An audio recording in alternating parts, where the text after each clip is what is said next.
and welcome to We Are Better Together, the channel created to put the value back into relationships.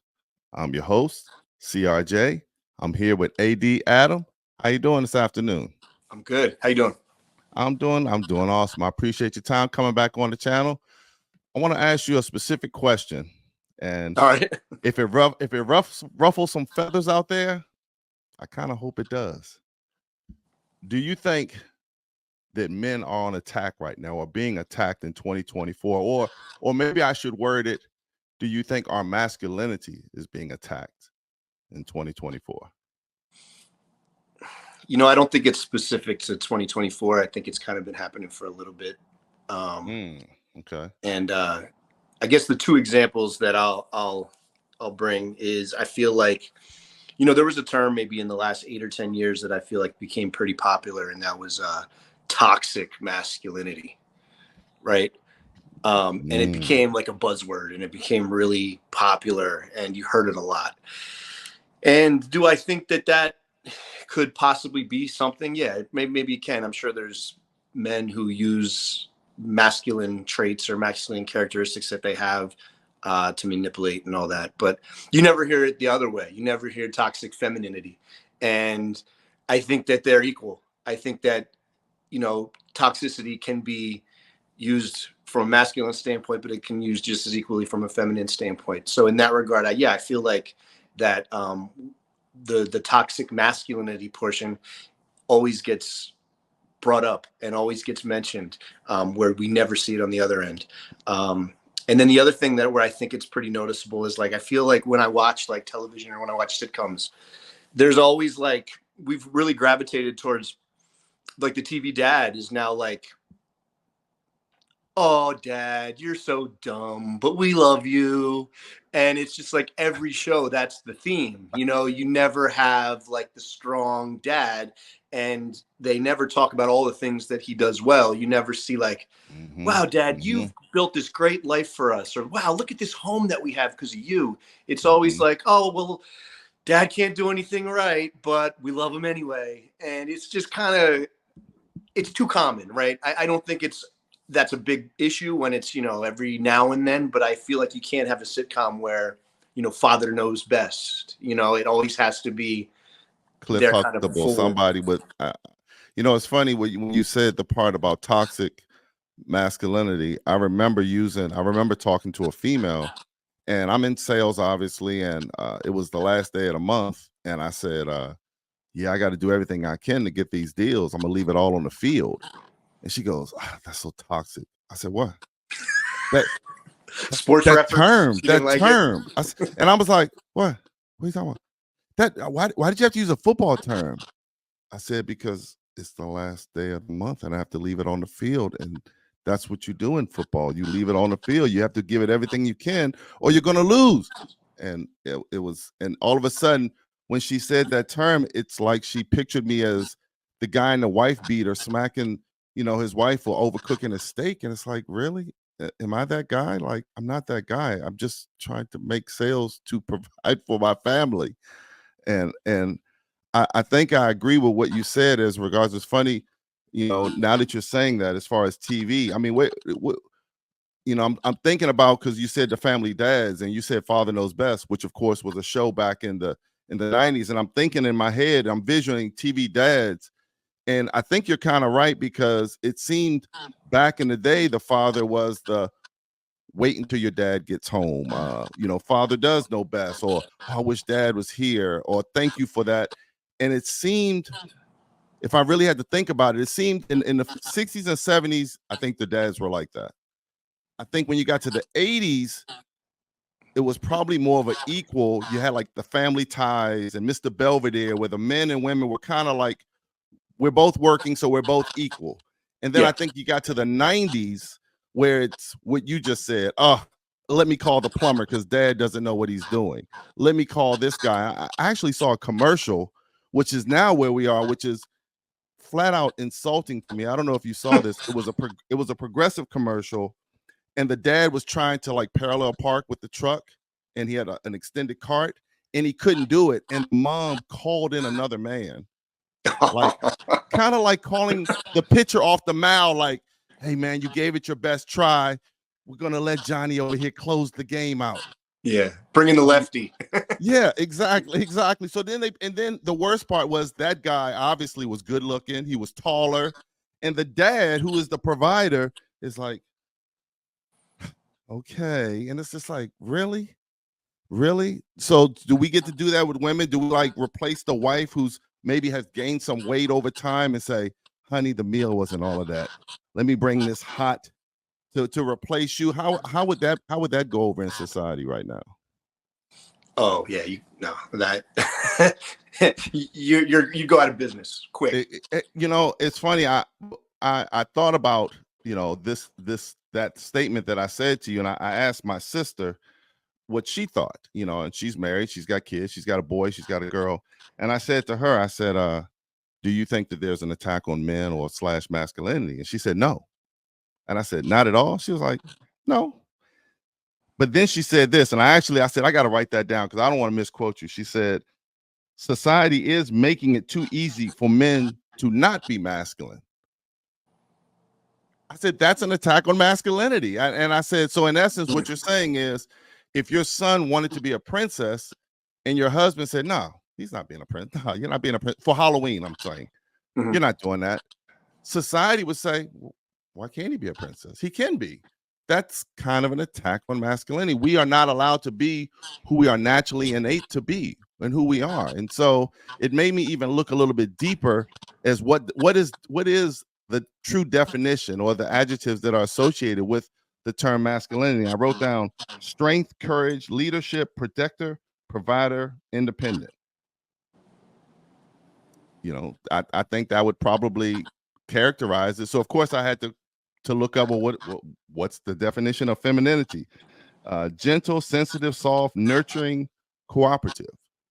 Those are straight from anybody who wants to have a problem, talk to Google, talk to Webster. Yeah, exactly. Yeah. But in essence, the thing I think that where it becomes a problem is by challenging or taking away who we are innate.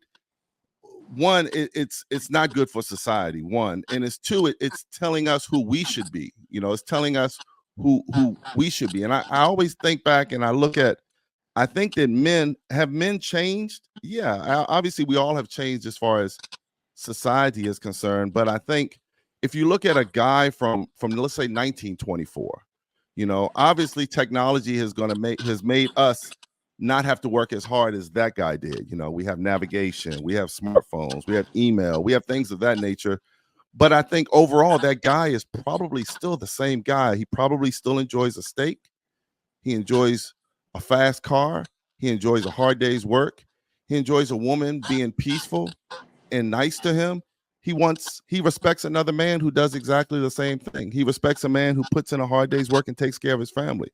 I don't think that's probably changed in the average man. What are your thoughts? In the average man, yeah, I would agree with that. But I think to what your sister said, I think it's become a lot easier to not have to be that man. And there's a place for you now where there probably wasn't at certain points in time, The thing that I think bothers me the most is and that's why I created the channel was more so, we are better together, not just because you need to have somebody, but the making of communities and the rearing of children, I think is where not having that partner there puts things at a disadvantage. I mean, the last 2 weeks, and I have one daughter in college, one daughter in high school. My wife has been gone for the last she was gone for the last 2 weeks out of town, and it was just me. Yeah, that wasn't cool. It wasn't fun. And I got a 14-year-old, and I'm like, yeah, I could use you here. Yeah, I could use you there. And so to sit back and say that, being a single parent is easy, it's not at all. But the more we do of that, who suffers? The child suffers. And so that's where, I don't know. I wonder, I wonder where the future is going to be as it relates to that. Yeah, though, I mean, I saw this stat just like a week ago I think it popped up on my Instagram feed. It said, like, for the first time in 30 years, children under the age of 18 have a 70% of their parents being together. 70%. That I saw it. I don't know if that's accurate or not, but I mean, I would. so I guess no, what no, they're no. saying is that that's on the rise, right? I don't know if it feels that way. You so 70%. So 70% of single parents is what you're saying. 30% together. No, 70% are. Oh, you know what? Maybe not together, but in their lives. 70% are not in their lives. No, 70% are in their lives. Parents are in their lives. I would think that number's kind of high, and it's up. But it's up. To your point, that may not be that they're together, right? So they're probably not together. Yeah, and you know, I know there's an argument to that. You know, if the father's in the life or is he in the house, and obviously it's not the same. You know, it's still good. You want to have them in their life. You would like to have them in the house because then you have them there all the time, and it's not just put on one parent. But I think when you have it when they're not in their life at all, that's at the, you know, the true disadvantage. And I just wonder, you know, I wonder. I think about the future and what that means. I know there was a quote that I saw. I took a picture of the quote. It said something to the effect of, I don't know if you ever heard this quote: "Hard times create strong men. Strong men create good times. Good times create weak men. Weak men create hard times." Wow, that's deep. That's deep. It is. And when I think about, you know, I think about this presidency coming up, and, you know, do I think a woman could be president? Sure. A woman could be president. Yes. That's not the issue. I think the issue is where we're redefining what masculinity is. I'm constantly hearing things about her husband. Why the fuck is he even in the picture? He, you know, that what he does and how he runs his household is irrelevant. But I'm constantly hearing, they actually made fun of it last night on Saturday Night Live when they did a little skit where the lady who does, you know, she does a good impression of the vice president. And, you know, he was bringing in the hors d'oeuvres and he was serving her and he was basically catering to her. And it's like, that's the new masculinity. I'm like, why did we have to redefine it? And does her becoming president or possibly becoming president, is that going to do that? Is that going to redefine? So now, you know, we as men have to, I mean, it's going back to that quote. Are we in store for hard times? Yeah, I don't know. That seems like a bit of a reach. To me, in that scenario, yeah. I mean, the way I took that quote was, you know, if you come from nothing, you have to bust your ass to get something, right? Mm-hmm. And then if eventually your kids are gonna have way more than you ever had, so their drive might not be there, and ultimately they will not work as hard because they don't know what hard it is and they don't know certain things, and so everything that you had built will eventually dissolve with their lack of work ethic because they were given so much. That's kind of how I took that. Mm-hmm. Yeah, I can see that. I can see that. I think I took it more just from a society, maybe from a war standpoint, just as far as how society is being run. And I think that's where men, you know, ask the women of Ukraine what they think about men and masculinity. You know, when, you know, the women had to be sent off and the men had to fight to defend their country and defend their property. You know, the minute that attack took place, every man from the age of 18 to, I think it was 60, either 60 or 65, had to stay and fight. The only people that were put on that train to Poland were women, children, and over the age of 60. Mm.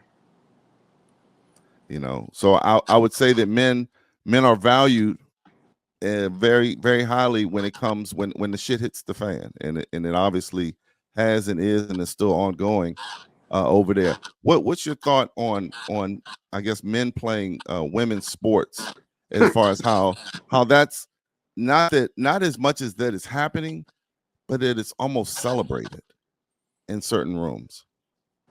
Yeah, I think it's comical. I think it's insane. But I do feel like that's kind of leveled off a little bit, and we're seeing less and less of that. I think as that becomes a little bit more normalized. in society. I think the sports part of that is gradually going away. I don't think we're going to see as much of that moving forward.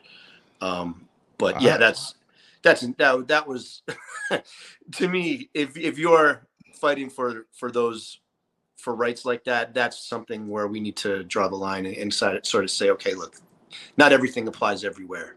Not everything applies everywhere. No, I hope you're right. I don't know. I think it's still out there. I think that some states are allowing it and some states are not. You know, here in Georgia, it is not, as it relates to state schools. There's a law that was put in place that you can't, but in other northern states, it is a thing. And there's a couple cases out there where girls have lost their records in high school and beat out by a guy. And I think that's an attack on females and females' rights. I don't see why they're not more vocal on that, because I think a girl who works hard and wins a track meet, or scores X amount of points in a basketball game against other females, and then some guy comes and just, I think it was Dave Chappelle said, if LeBron joined the WNBA and he starts scoring 800 points a game, would that be okay? I think it's unfair to women. I think that they should be able and have the opportunity and a place to play their sports with their direct competition. All right, cool. Yeah, well, I mean, people that Title IX, right? That people put a lot of work into Title IX, and that was a big deal, and it progressed things a lot for women who wanted to compete and be athletic. And I feel like that kind of takes away a lot of the things that people fought for with Title IX and equality, with women having the ability to play sports, and it sounds like maybe they were trying to be progressive, but it was counterintuitive. Absolutely. Well, I hope it sounds that you have more of a positive view on the future. And maybe it's me, maybe it's me just saying that I don't see that, but I would much rather your viewpoint come true versus mine. I think that the biggest challenge, of course, is pushing in that direction and forcing society looking at us and diminishing who we are. I mean, we are men, and we are who we are. We're naturally who we are. We're going to be who we're going to be. And when you force that and push those type of I don't know what you want to call it, that narrative, I think it's not good for everyone. But I guess we'll see what happens until the next time. I appreciate your time this afternoon, and we'll close it out. All right. Good to see you. Thanks again.